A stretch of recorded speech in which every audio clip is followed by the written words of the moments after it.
Okay, great. Hi, everybody. Welcome to the next talk by Alexandra Born. And I'm kind of excited for this talk. So actually, the first time I met Alex was a couple of years ago at the Rocky Mountain Conference in Denver. And I think we met at a coffee shop somewhere.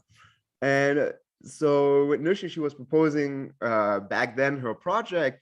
And it was already interesting for me because the idea was to use EPR restraints to validate structure and domain conformation by EPR restraints, and then so utilizing EPR as a validation tool. Now, the really amazing thing is, and I think most of you guys will agree, EPR is great. DIR is great, but it's really powerful if you actually combine it together with other biophysical methods, such as, well, here you go, NMR, solid state NMR, liquid state NMR, cryo-EM, you name it. And I hope all of you guys will become convinced by this talk that that's just the way to go, and we can do future application with it to eluding biomolecular question and gaining answers to it. Now, without further ado, I think, Alex, I'm going to give you the show, and please go ahead and enjoy the talk. Thank you, Thomas, for the introduction. Let me share my screen. Let's get my laser pointer. Okay, can you see? Yes, I can see very well. Let me do one thing really fast. Sorry. Okay, let's. Cool. Okay, yeah. Well, thank you, Thomas, for the introduction. And thank you for inviting me to speak as well. And like Thomas said, I will be talking about using DIR distance distributions to cross-validate multi-state NMR ensembles. So first of all, a little bit about me. I'm currently a postdoc at UCSF in the labs of Ashish Manglik and John Gross. But today I'll be talking about my PhD work while I was in the lab of Beat Borgeli at the University of Colorado, Anschutz. And I am without a doubt an NMR spectroscopist and not an EPR spectroscopist. I'm sure you all know my friends over at ATH Zurich in Gunnar's lab, who did all the measurements of this project. And so if you have any questions about any technical aspects of EPR, I would definitely urge you to reach out to either Gunnar or probably Janne at this point. Would also be able to let you know anything more specific about the project, because they more or less just gave me the DIR distance distributions and I just used them. They know all the ins and outs of the measurements. So yeah, so our project has a couple different, is very much multifaceted, but one of the things we're very interested in is like domain motion. And this is a really interesting thing to look at because, as I'll get to the next slide, like a lot of proteins do have multiple domains. Another exciting thing about structural biology right now that people are excited about, but also kind of afraid of, is like this AlphaFold that came out recently, and that's the fact that it's gotten really good to predict structure. But there's actually quite a few things that AlphaFold is not very good at. So like things like multi-chain complexes and like IDRs, proteins with multiple conformations, which I'll kind of talk about later, are actually really important because, as we know, most proteins are not just a rock. Most of them have dynamics. Another thing AlphaFold is still not great on, but they're okay at, are like the relative position of domains. There are definitely multi-domain proteins that do like pack together, but there are also other proteins that have more flexible structure in between those two domains. The protein I'll be talking about, PIN1, I'm showing you the AlphaFold model with the two domains in orange and blue. You see it here, it's kind of in this compact state where they're interacting. And this is like the most recent model from the most recent edition of AlphaFold. There's another program that's more it's supposedly better suited for like multi-domain proteins called Demo. It's like a version of iTaster, but you see in this model that the two domains are very much this extended conformation. So I kind of just wanted to highlight that this is like not a solved problem. Like these prediction programs are still not great and have not converged on like figuring out the exact position of the domains. And that's why I think EPR and NMR are really useful. So just giving you a little bit more background about multi-domain proteins, about 80% of all eukaryotic proteins have multiple domains, yet less than 35% of proteins deposited in the PDV contain multiple domains. So I think overall, they're kind of like understudied and they're hard to represent and study structurally. Something else that's kind of interesting and really interesting about them is there is this domain motion that can occur and that can, and this leads to some structural and functional flexibility. Like for here, this is a simple example where you kind of see this elongated state with this 2-domain protein, yet upon binding to this DNA that you get this kind of more compact state. Also, where two proteins interact, that could lead to potential regulatory or allosteric sites, which we kind of talk about a little bit for my project as well. But you can get overall for multi-domain proteins, you get these large domain motions that are interesting. And overall, it's really important to study the whole system and not domains in isolation. I think it's a really common theme when to study a protein that has multiple domains to cut it up and to study the domains in isolation. But by doing that, you get rid of the domain motion, you get rid of these regulatory and allosteric sites. So you're not really studying the protein in its natural environment, an environment being in the condition of the other domain nearby. So overall, like while it is useful to study in isolation, it's also good to look at it for the whole system to study structure, orientation, dynamics. I think these three things, you can do all these three things with NMR. I also think EPR is really useful as well, as you'll see later on, to get at these parameters. So again, this is probably something you all know, but I'm not an EPR spectroscopist, but I think EPR is great, especially DEER, for like figuring out domain distributions and like domain motion. So I'm just kind of picked the two simple examples of a 2-domain protein. If it's kind of static and with these 2 domains, you kind of expect just a single population at that distance between the 2 spin labels, versus if the 2 domains are pretty dynamic, one relative to the other, you'll kind of get a more dispersed distribution. But then there are systems also that can have both, which I think are kind of interesting, where you can have some instances of things being this compact state and some with this extended state. And while these pictures are kind of nice here to give you kind of an idea of the story, it is still pretty simplistic. And when you I think another theme of my talk is how intra-domain structure impacts inter-domain distance.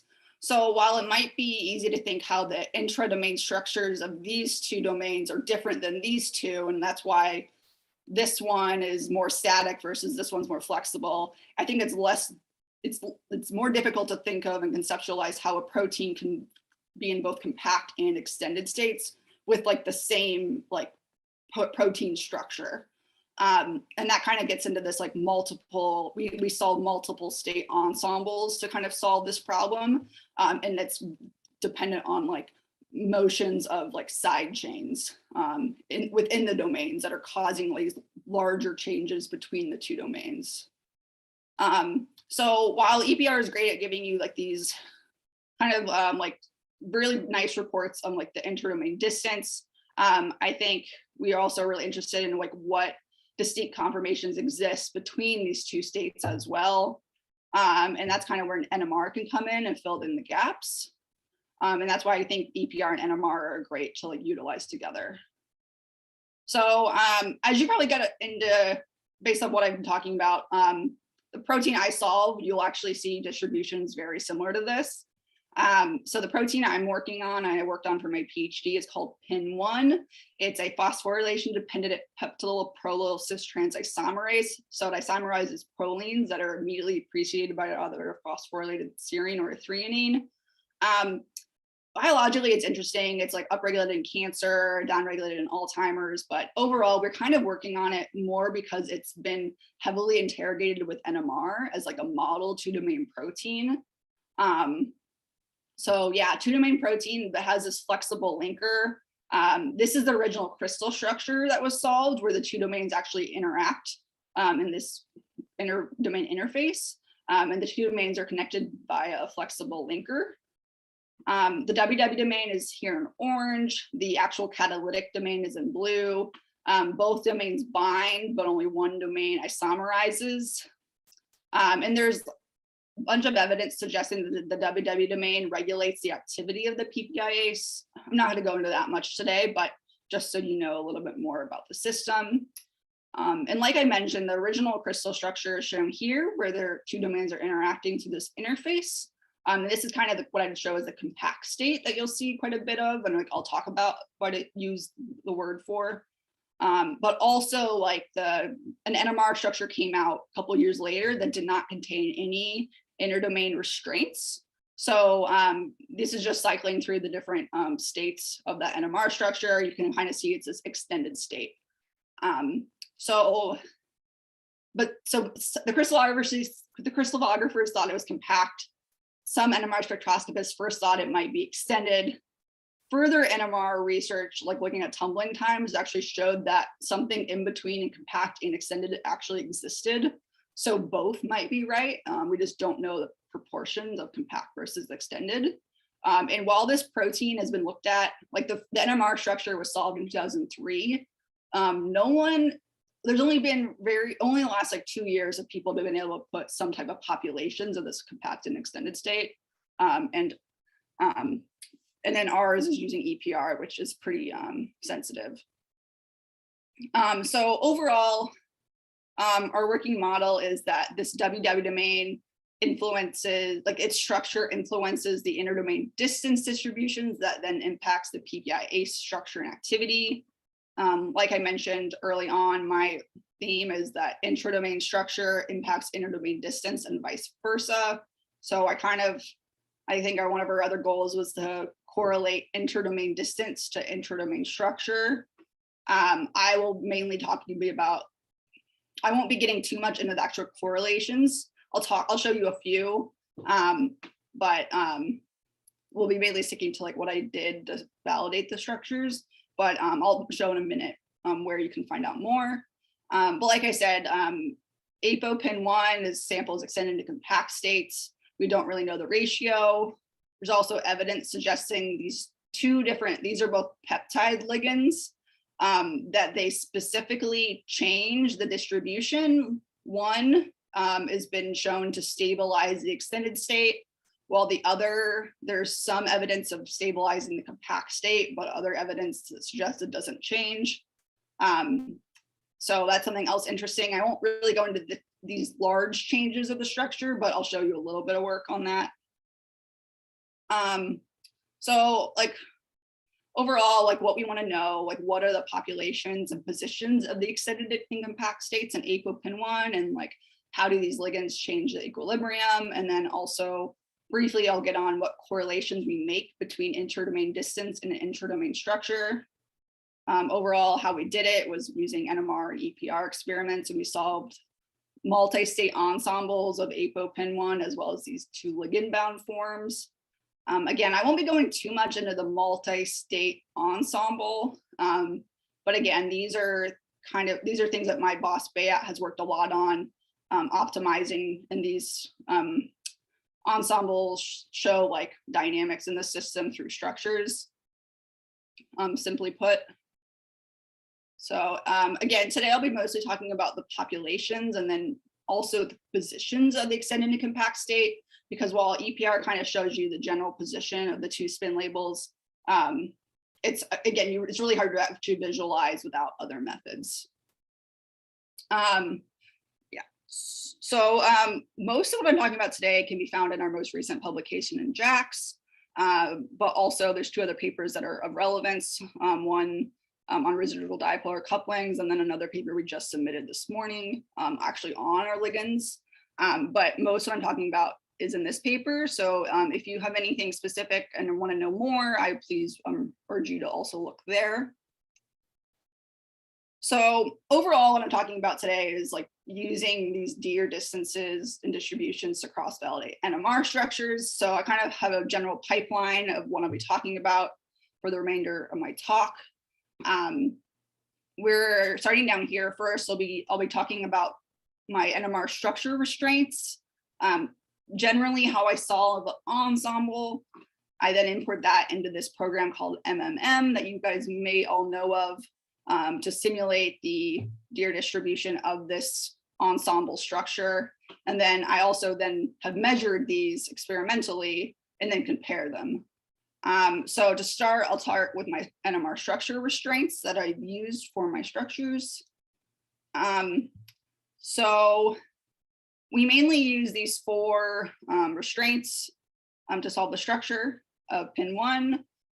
You guys may know the NOE, but we may get more precise by the exact NOE, but this is the distance between 2 protons. We can get distances up to about 8 angstroms. These distances can be very precise, but again, because it's only up to 8 angstroms, it's really hard to measure anything intradomain, especially when there's like instances of an extended state in like in pin 1. We also use scalar couplings, which are just simply bond angles to orient our bonds and atoms. Residual dipolar couplings we also use, and these are like angles that are relative to external magnetic field. And these actually do kind of start getting into some interdomain distance and relative position of one domain relative to the other. But I think most importantly, I can say most importantly for my ensemble, at least, was using paramagnetic relaxation enhancement. So these are distances between a proton and an electron, and we can measure from about 12 to about 24 angstroms. So these are a great way of getting at these longer distances between the 2 domains as well.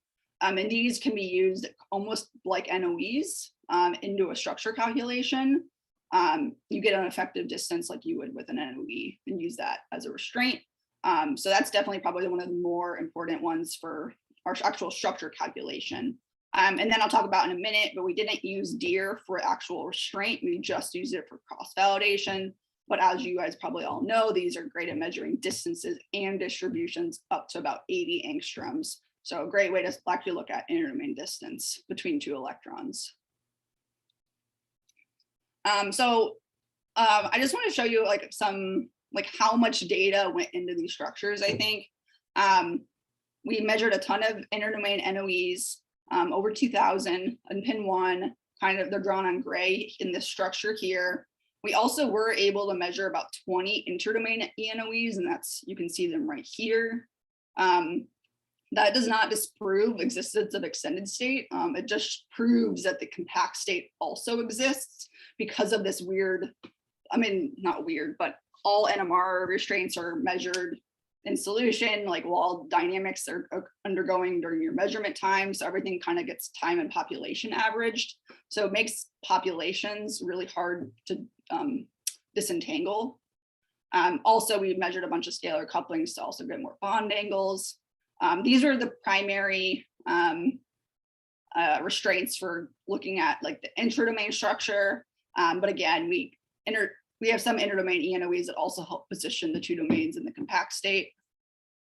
And then between the 2 domains, we use, again, PREs. Here I just have one of MTSL labeled and then various nuclei to proton distances, just to hopefully give you an idea of how these distances can orient one domain relative to the other. We had 4 different spin label positions, and like I mentioned, measured them with the MTSL spin label. We also someone else measured about 400 RDCs that we were luckily enough to be able to use for our structures. And like I mentioned previously, that all these NMR restraints are time and population averaged, unlike DEER restraints.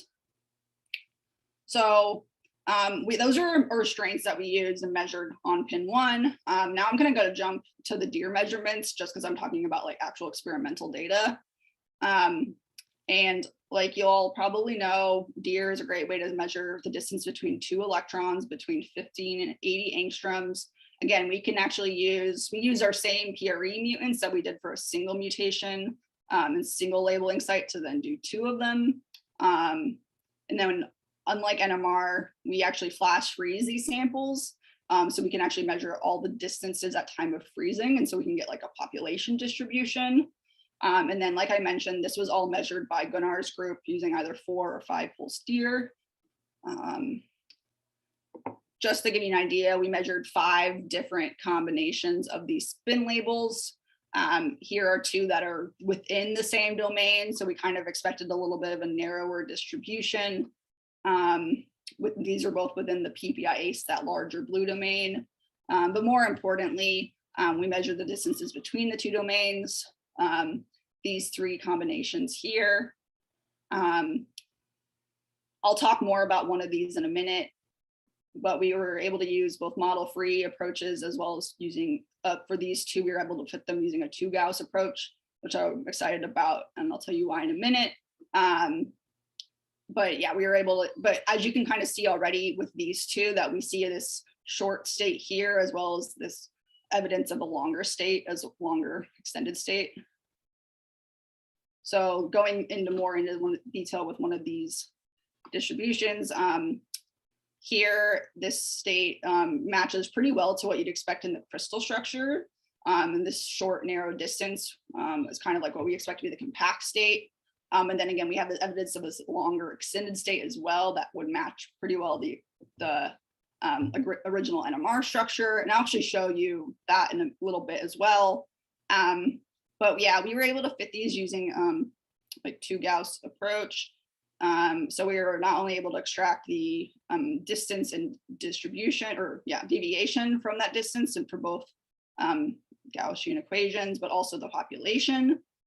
So this, the data here shows that the compact state populates about 68% in pin 1. A similar distribution from a similar mutant or spin pair showed about like 73 or 74% population for the compact state, but which is in pretty good agreement with this other one. So we kind of say that it's about 70% compact and 30% extended.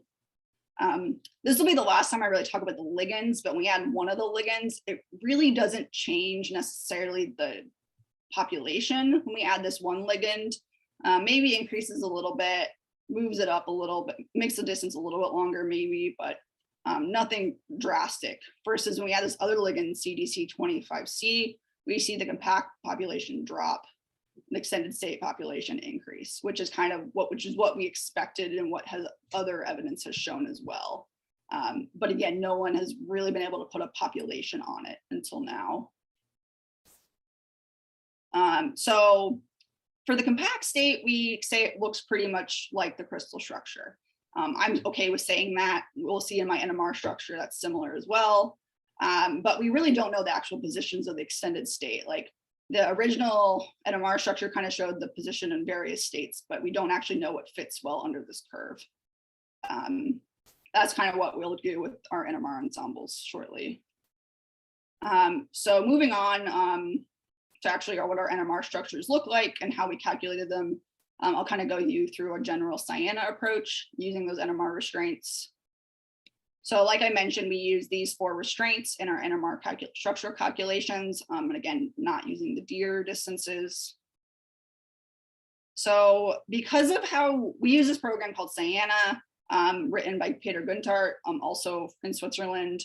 And I won't go into heavy detail about why we had to do this, but because we had a multi-state ensemble that we needed to not force the 2 domains to always be close to one another.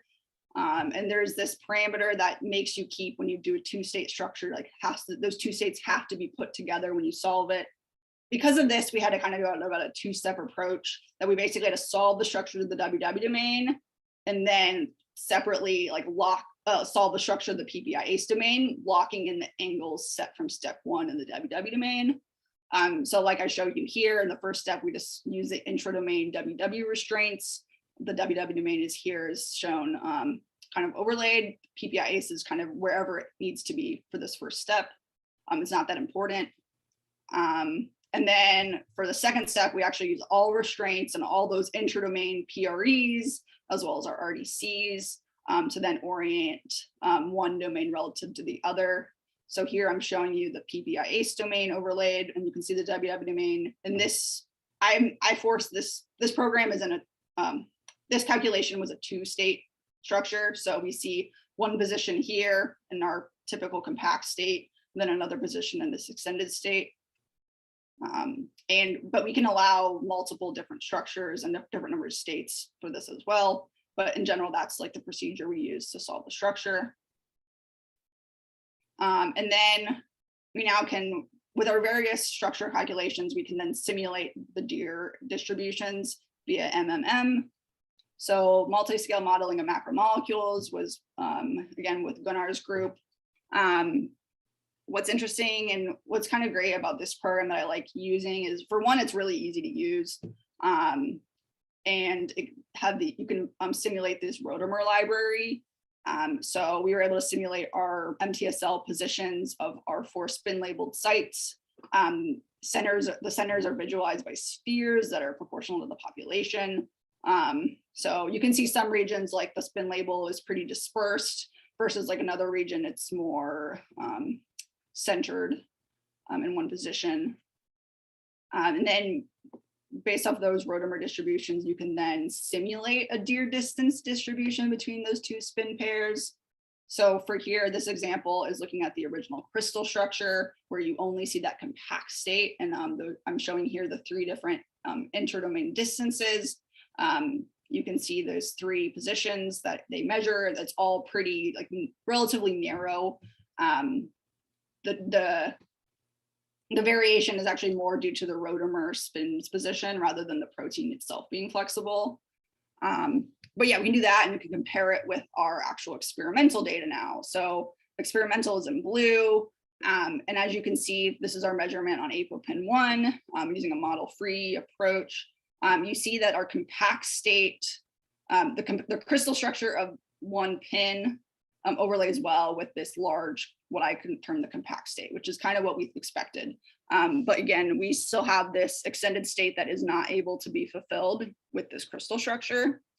And versus if we looked at, instead of looking at the crystal structure, we looked at the original NMR structure, which didn't have any intradomain restraints. You actually just see this extended state. And again, the simulated is in red here, the experimental is in blue. You kind of see that these really don't match well at all. Either you see instances of this extended state, but really nothing of this compact state.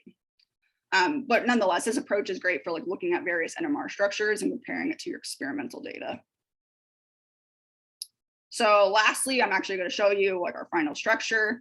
But I use this model to kind of look at a couple different parameters that we had to optimize before we got our final structure.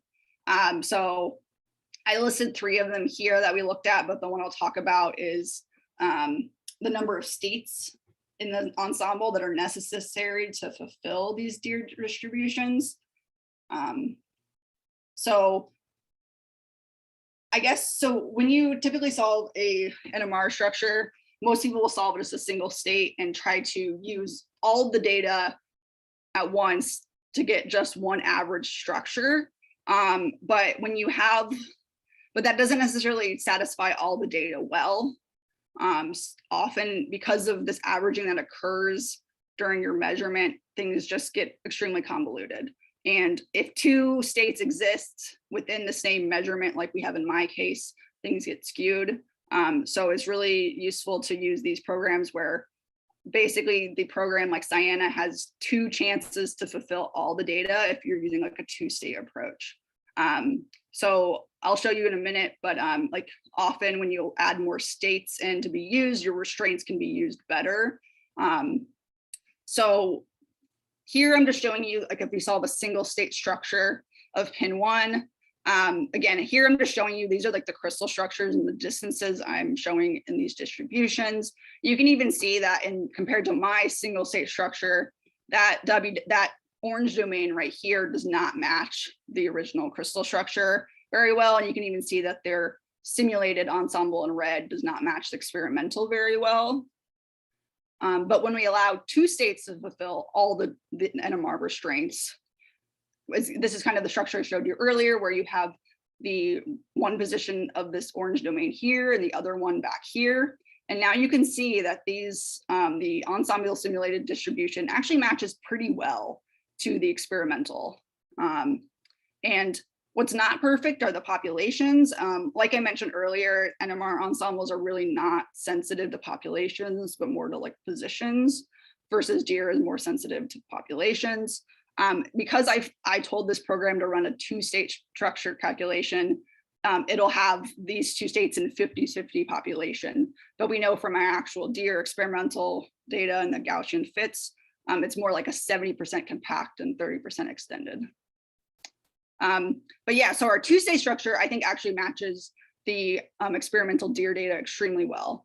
But adding a 3rd state really does not improve the model at all. You see that there's kind of an additional state that's kind of added in between the two, but no new populations are getting added that help satisfy the experimental data better. So this kind of made us for like why we kind of have gone with like looking at a 2-state structure of pin 1. Often when you solve a structure using this program called Sienna, when you choose a multi-state model, you look at this thing called target function to actually help decide the number of states that are necessary. Often you'll like choose the minimal number of states that fulfill all the NMR restraints, but the target function will drop almost for every single state you are adding. But you don't want to overfit, so you kind of choose the minimal number of states that fulfill all the data pretty well. So for this regard, 2 to 3 states also fits the data pretty well, all the NMR restraints well. So that's kind of why we're kind of happy with our 2-state model. But we are definitely picked the 2-state model more because we got like extremely good fits compared to the experimental data. So just to give you a little bit more, looking at the structure. So this is our 2-state structure of pin 1. We see this compact state and this extended state. Again, here's just like a blow up of the deer distribution, where compact state is this short population versus this this other conformation that has actually never been shown to exist, actually fits pretty well to the experimental data. It's more dispersed than the compact state based off of this, which is what you expect. Because in pin 1, like while there is relatively like one compact state, there are a couple different positions of extended state, but generally, at least, it's in this position around the back side. But again, it's not just one position like you'd see with the compact state.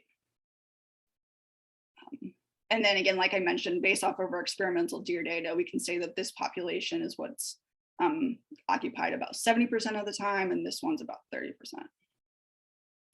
So last thing I want to talk about briefly is I kind of want to talk, a big part of my project was also looking at these correlations between intradomain distance and intradomain structure. So we solved this 2-state structure, and we can then look within each domain to look at any correlations that exist. So we basically to just compare the structures of the compact state versus the extended state, and that's what I have shown over here, with the extended state in this teal color and then the compact state in the dark blue. I just wanted to highlight a few regions that we see changes. This position right here, so overall we're looking at the PPIACE domain, which is that larger blue domain. In the compact state, this is where the WW domain is like interacting with, like right here. So it's kind of not surprising that we see a change in the interface between the compact and extended state, because like the presence of that WW domain, whether it's there or not, could change that region of the structure. Like I kind of mentioned and briefly alluded to, that there's evidence of like some allostery that's occurring in the system. So the idea is that the presence of the WW domain, whether or not it's here or in the compact state or somewhere else in the extended state, could then therefore change the structure somewhere else in the protein. So we also see change in the structure on this backside here, and this is where the active site is. And you see some instances of some small changes as well. And so these changes are seen in just like looking at the apo structure of pin 1, again, not with any ligands, but we later will see that ligands also change the structure even more, and also change some of these correlations as well. So overall, today I showed how we use experimental deer measurements to cross-validate these interdomain positions of these multi-state NMR ensembles. We showed that these, we untangled these extended and compact states in pin 1. We saw that they pin 1 occupies compact state about 70% of the time. We showed there's this novel, this extended state often occupies this position around back. We also saw some correlations between intradomain structure and interdomain distance.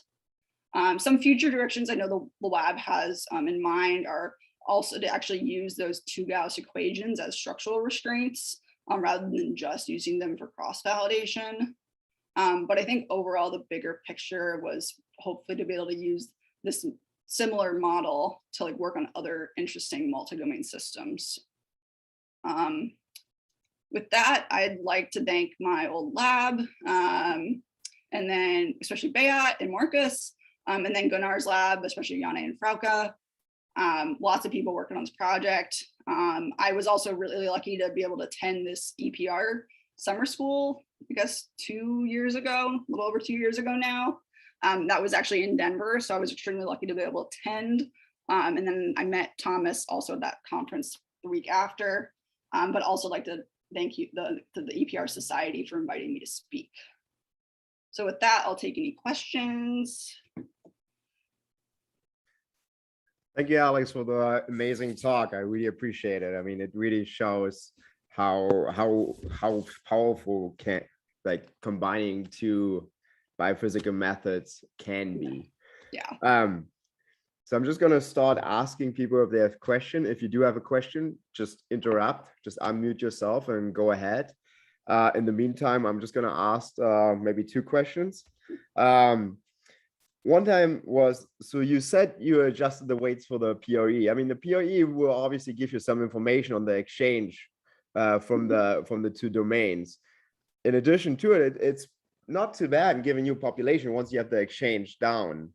Now, when you said like adjusted the PRE weights, did you refer to that you looked at the exchange rate, or what do you mean by adjusted the PRE weights? Yeah, that's very fair. I did not go into very much detail with that because we didn't just use PRE as like we actually can like measure the difference between the rates, like the relaxation rates, to actually extract a distance. Then we use that distance itself in the structural calculation, kind of like an NOE. So versus like other people will just use PRE as like more like, you know, this is the number, this is the relaxation rate, and then that, like, I think NIH Explorer is good at using that in a different type of way than like Cyana, versus Cyana used it as but that's the thing, the PRE, so the weight itself was more like the weight of that distance restraint relative to like the other NOEs. Yeah, because, makes a lot of sense. Yeah, okay.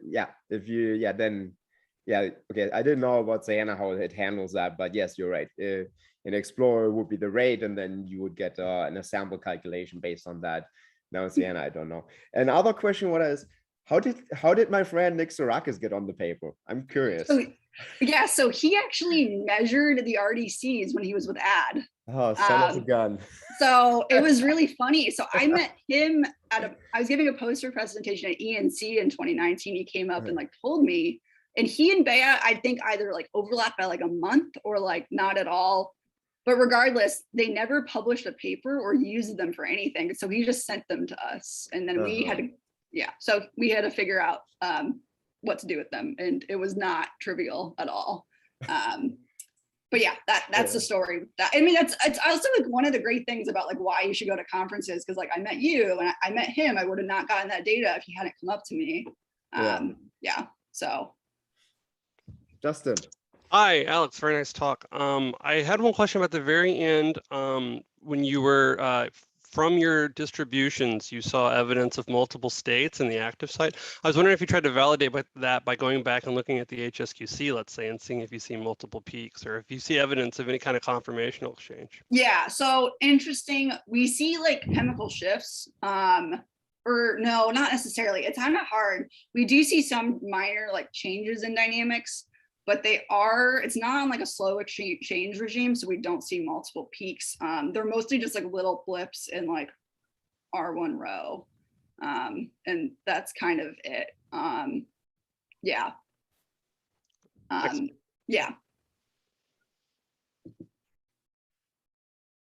Any other questions? Well, while we're waiting, I might as well just ask a couple more questions. Mhm. Now, in my experience, I mean, that's more an EPR question. So in my experience, like, I suppose how the EPR was measured, the dione specifically, was glycerol, right? So you have added glycerol and then you slow freeze it in liquid nitrogen. Mhm. And then you perform a measurement. Now, did it ever come to you that maybe the glycerol has some effect on the populations? And the reason why Yes. I'm asking is it should be mirrored in the PREs eventually, because Yeah. It's a really good point. I actually did not measure PREs with glycerol, and that's actually a really good no, idea. you can't. I mean, this is impossible to do. Oh, okay. But yeah, so we did think this through, and one point, like Frauke, I think, told me like, oh, she's not too worried about it. But I actually did notice this in another thing. So while I didn't see slow exchange peaks in the active site, I actually saw some slow exchange peaks in the interdomain interface. And we actually did see changes in the spin labels itself. Like while we did validate that the protein was still active with the spin labels, we saw those populations in the interface actually changed a little bit. Yeah. And they actually, like, the populations we get out of that region actually match the populations pretty well. I mean, not great, but like okay compared to the deer data. Regardless, we're not that worried that glycerol itself was changing the distributions. What was more likely to change the distributions was actually the like spin labels. I can that's kind of coming out in the next paper too, so I'll let you know. Okay, so I suppose like, you guys definitely used the gadolinium label afterwards to look at PREs, or what did you guys do? Say that again. You said that in the next paper you. Oh no, I just with like the ligands. When we okay. actually worked with the ligands, we kind of get more into that as well. Like looking at these peaks in the interface. Yeah. I just don't have that pulled up to show today. But again, we weren't looking at glycerol specifically, but we have like good evidence suggesting that the glycerol itself wasn't changing it, but other things were. Right. So a little, but it's only like a little bit. It wasn't like reversing like it wasn't reversing the populations at least. Right.